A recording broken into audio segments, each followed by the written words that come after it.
سائے میں موجود ہیں۔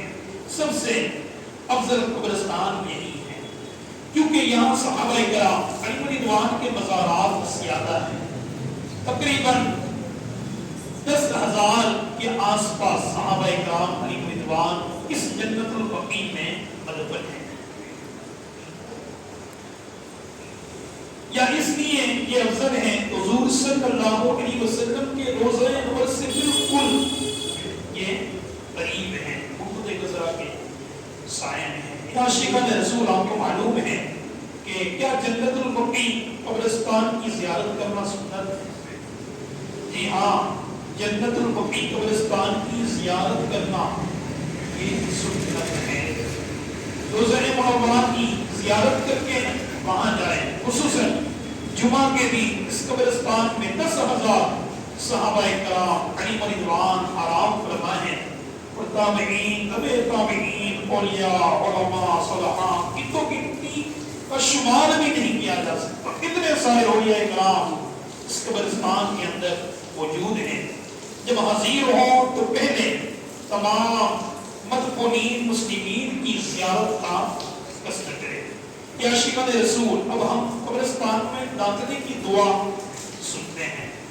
قبرستان میں داخلے کی دعا یہ ہے کہ قبرستان میں داخل ہوں تو یہ دعا پڑھیں۔ ایک دعا تو یہ بھی ہے، اللہم رب الاجساد الباریۃ والعظام النخرۃ التي خرجت من الدنيا وهي بك مؤمنة ادخل عليها روحا من عندك وسلاما مني۔ اس کا ترجمہ یہ ہوتا ہے، اے اللہ، کھل جانے والے جسموں اور موسیقہ ہڈیوں کے رب جو دنیا سے ایمان کی حالت میں رخصت ہوئے، تو ان پر اپنی رحمت فرما اور ان کو میرا سلام پہنچا دے۔ آج بہت سارے اسلامی بھائی قبرستان جائیں گے، قبرستان میں حاضری کا طریقہ کیا ہے یہ بھی سیکھنا ضروری ہے۔ بہت سارے جاتے ہیں جیسے گئے ویسے آتے ہیں، بعض ان کے موبائل لے کے گئے، چلاتے چلاتے ہو گئے، یہ طریقہ ہے، کیا طریقہ وہ دیکھ لیجیے۔ قبر پر حاضر ہونے میں، قبرستان میں جانے میں، مزار پر حاضری دینے میں طریقہ یہ ہے کہ آپ جس قبر پر جائیں قدموں کی طرف سے جائیں۔ کہاں سے جانا ہے؟ مزار پر بھی جائے تو بھی طریقہ یہ ہے کہ آپ قدموں کی طرف سے داخل ہوں، اور کم از کم 4 ہاتھ کے فاصلے پر مواجہہ یعنی چہرے کی سمت جو ہے کھڑے ہو جائیں۔ قدموں کی طرف سے آگے چہرے کی سمت ادب سے کھڑے ہو جائیں، یہ طریقہ ہے۔ اور درمیانی آواز میں، دھیمی آواز میں سب سے پہلے کیا کرنا ہے؟ سلام کریں۔ کیا کریں؟ السلام علیکہ یا سیدی۔ اولیاء کرام کی مزار پر جاتے ہیں تو یا سیدی رحمت اللہ تعالی علیہ۔ جب کسی عام شخص کے قبر پر جاتے ہیں تو آپ السلام علیکہ یا فلاں بن فلاں، اس کا نام بھی لے سکتے ہیں۔ اپنے ابو کی قبر پر جائے یا ابھی دادا کی قبر پر، اس طریقے سے نام وغیرہ بھی ہم لے سکتے ہیں۔ دادا کہہ کر کے ہم سلام، سب سے پہلے ہمیں کیا کرنا ہے؟ سلام کرنا۔ بہت سارے ہوتے چلے گئے آ گئے، نہیں، قبرستان میں جائیں پورے قبرستان والوں کو بھی سلام کرے، السلام علیکم یا اہل القبور۔ خاص کر کے جس قبر پر آپ جا رہے ہیں ان کو بھی سلام کریں، السلام علیکم یا فلاں بن۔ اس کے بعد درود غوثیہ، ہو سکے تو یہی درود شریف پڑھ لیں، درود غوثیہ 3 مرتبہ۔ درود غوثیہ آتا ہے تو، نہیں آتا تو جو بھی آپ کو درود شریف آتا ہے وہ آپ پڑھ لیں۔ درود غوثیہ کیا ہے وہ بھی میں عرض کرتا ہوں۔ اس کے بعد الحمد شریف 1 بار، آیت الکرسی 1 بار، سورہ اخلاص 7 بار، پھر درود غوثیہ 7 بار۔ اور وقت اگر فرصت ہے آپ کے پاس تو سورہ یاسین شریف، سورہ ملک شریف بھی پڑھ لیجیے۔ اتنی چیزیں ہیں، آتا ہے تو 3 مرتبہ درود غوثیہ پڑھیں، اس کے بعد 1 مرتبہ الحمد شریف پڑھیے، 1 مرتبہ آیت الکرسی، 7 مرتبہ سورہ اخلاص، پھر 7 مرتبہ درود غوثیہ۔ مزید وقت آپ کے پاس ہے، سورہ یاسین شریف بھی پڑھیے، سورہ ملک بھی پڑھیے، پھر اللہ کریم سے جو ہے دعا کریں، اس کا ثواب جو ہے تمام مخلوق کو حصہ کر دے۔ درود غوثیہ میں نے عرض کیا وہ یہ صلی علی سیدنا و مولانا محمد معین الجود والکرم وعلیہ وبارک وسلم. یہ درود غوثیہ ہے. شروع میں 3 مرتبہ، آخر میں 7 مرتبہ. اگر یہ آتا ہے تو، نہیں آتا تو جو درود شریف آپ کو آتا ہے وہی پڑھ لیجیے. اس کے بعد 1 مرتبہ حمد شریف، 1 مرتبہ آیت الکرسی، 7 مرتبہ سورہ اخلاص. اس میں سے اگر سب کچھ نہیں آتا، جتنا آتا ہے وہی پڑھ لیجیے. قبرستان میں اس طرح کھڑے ہو کہ قبلے کی طرف پیٹھ اور قبر والوں کی چہرے کی طرف اپنا منہ ہونا چاہیے. اس کے بعد یوں سلام کرے، السلام علیکم یا اہل القبور یغفر اللہ لنا ولکم. یہ پورا سلام پورے قبرستان والوں کو جب تک جائے، اب یہ سلام کر کر تاکید ہو جائے. اور جدھر آپ کو کھڑا ہونا ہے قبلے کی طرف آپ پیٹھ ہو، ممکن ہو، اور منہ آپ کا جو ہے قبر والے کے چہرے کی طرف ہونا چاہیے. قبروں کی زیارت کے لیے 4 دن جانا بہتر ہے.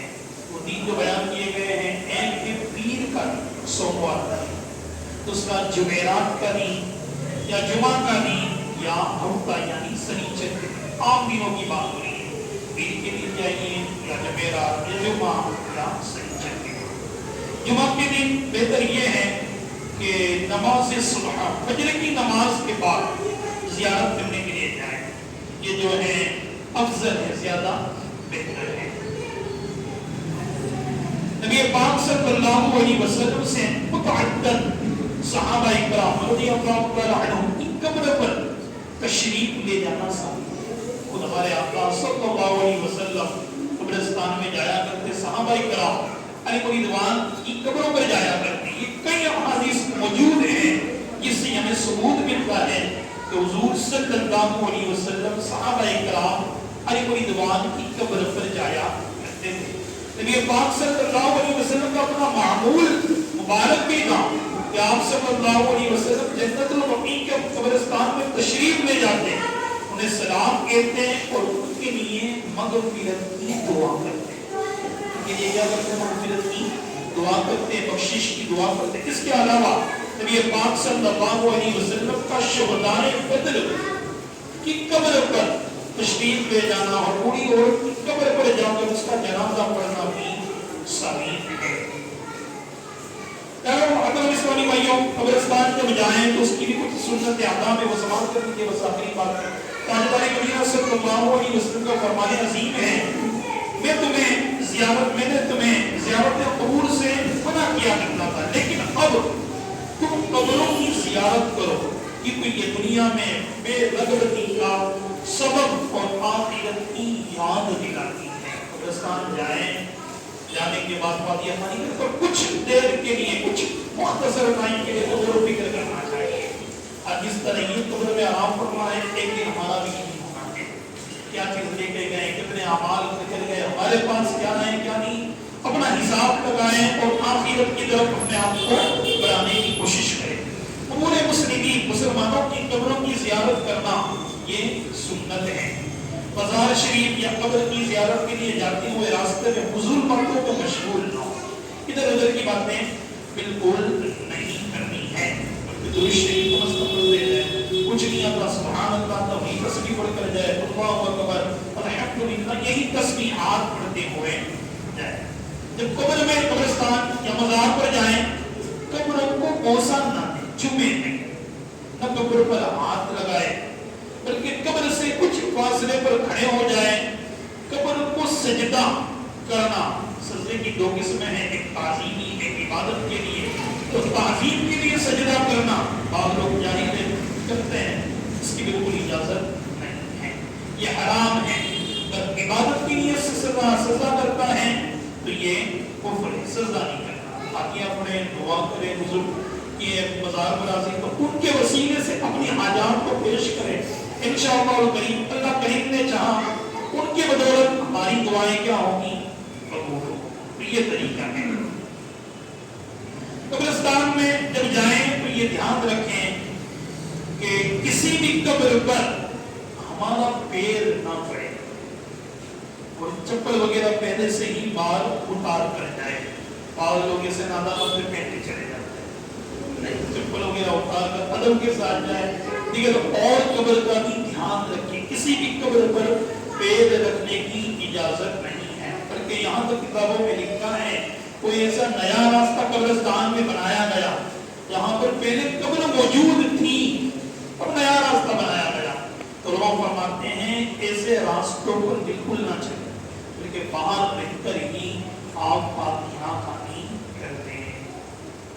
بڑا پیارا مسئلہ، قبر کے اوپر اگر بتی نہ جلائے، قبر کے اوپر اگر بتی نہ جلائے، بعض لوگ جو ہے اگر بتی لے جا کے قبر کے اوپر جلاتے ہیں، بالکل اس کو جلانی نہیں ہے، اس سے جو ہے مردے کو تکلیف ہوتی ہے، میت کو کیا ہوتی ہے؟ تکلیف ہوتی، فائدہ نہیں ہوتا، بات صرف ثواب کا کام ہے نہیں، اس سے میت کو تکلیف ہوتی ہے۔ اگر لگانی ہے تو قبر سے علاوہ جگہ پر لگائے، قبر کے اوپر بالکل نہ لگائیں۔ قبرستان جائے تو اس وقت پھول وغیرہ ساتھ میں لے کر جائے، یہ ہم چڑھا سکتے ہیں۔ بعض لوگ صرف کیا کرتے، پانی لے کر قبرستان میں صرف چھانکتے ہیں، اس کا کوئی فائدہ نہیں۔ پھول چڑھائیں، اللہ نے توفیق دی، ہم قبر پر مٹی وغیرہ اچھے سے کرنے کے لیے پانی ڈالتے ہیں تو اس کی اجازت ہے، اس کے بغیر کسی ضرورت کے وہ سمجھتے ثواب کا کام ہے۔ جیسے کل ایک جگہ فاتحہ دینا جانا ہوا تو ایک مٹکا بھر کے رکھنے والے حضرت یہ پانی لے کے جانا پڑتا ہے، ایسا کچھ نہیں، پانی لے کے جانا چھانکنا نہیں، مٹی وغیرہ کو درست کرنے کے لیے ٹھیک ہے، اس کے بغیر کیسے ہی آپ سمجھ رہے بولے ثواب کی نیت سے میں کروں، اس کا کوئی ثواب نہیں بلکہ یہ گناہ ہے، اسراف ہے، بغیر ضرورت پانی کو خرچ کرنا، اس کی اجازت نہیں، اللہ نے توفیق دی ہے۔ پھول وغیرہ ضرورت پانی کی ہے تو آپ لے جائیں، قبر وغیرہ پر مٹی وغیرہ درست کرنے، اس کے علاوہ اس کی اجازت نہیں ہے۔ صلی اللہ علیہ وسلم